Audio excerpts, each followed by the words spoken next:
আমরা চলে এসেছি ডুডুমার ডাকে সাড়া দিয়ে ডুডুমাকে সামনাসামনি দেখার জন্য। আমি আজকে চলে এসেছি ডুডুমার ডাকে সাড়া দিতে। সেই ছোট্টবেলায় পড়া গল্পটি আশুতোষ ভট্টাচার্যের লেখা কিশোরয় বইয়ের অন্তর্ভুক্ত ক্লাস 4-এর সিলেবাসে ডুডুমার ডাক। সত্যি ডুডুমার ডাকে সাড়া দেওয়ার জন্য মনটা অনেক দিন ধরে ছটফট করছিল, কিন্তু কিছুতেই সুযোগ হয়ে উঠছিল না। তো এবারে সুযোগ হয়েছে আসার, মানে জীবনের প্রায় অনেকটা পথ পেরিয়ে এসে যখন আমি চলে এসেছি আজকে ডুডুমার ডাকে সাড়া দিতে।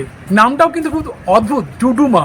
এই নামটা যে কে দিয়েছেন জানি না, তবে নামের সঙ্গে কিন্তু এই ঝর্ণার যে একটা গর্জনের যে একটা সাদৃশ্য আছে সেটা কিন্তু বোঝা যায়।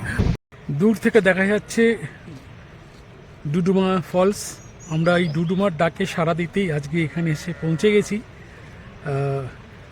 আশুতোষ ভট্টাচার্যের লেখা ভ্রমণ কাহিনী থেকে নেওয়া এই ছোট্ট গল্পটি ক্লাস 4-এর কিশোরয় বইতে পাঠ্য হিসেবে ছিল।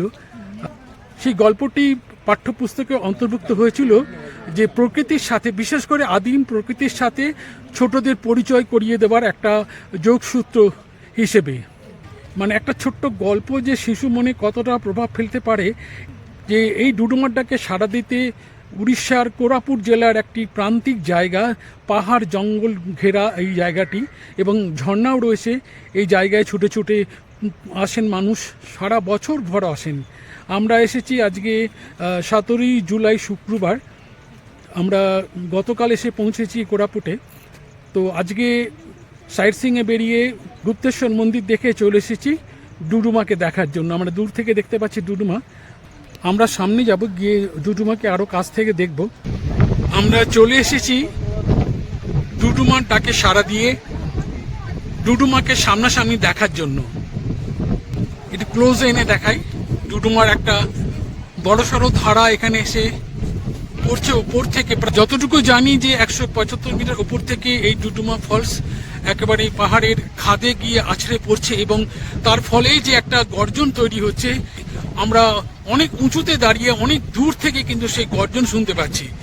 ডুডুমার ডাক সত্যি নামটি সার্থক, কিন্তু এই ডুডুমার নামকরণ, মানে ডুডুমা ফলসকে যে কারা এই ডুডুমার নামকরণ করেছিলেন, কে বা কারা জানি না, তবে নামকরণ অত্যন্ত সার্থক।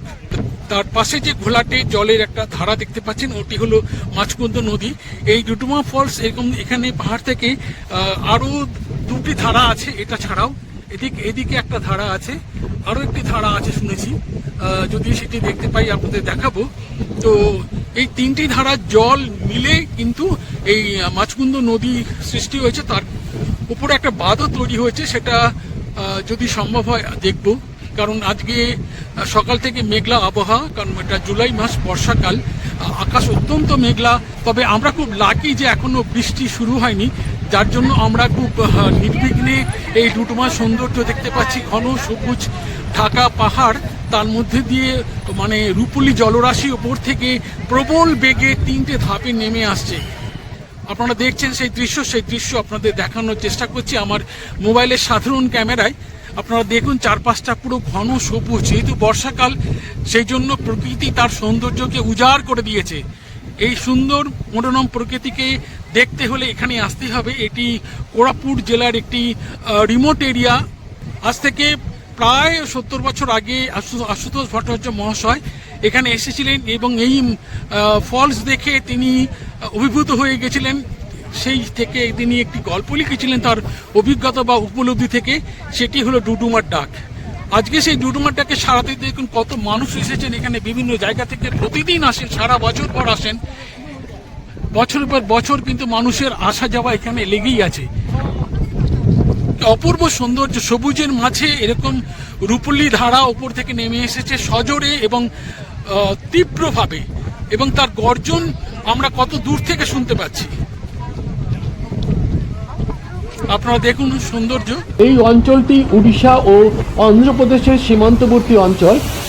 এই অঞ্চলে বন্ডা, গাদাবা ও পারাজা উপজাতির মানুষদের বসবাস রয়েছে।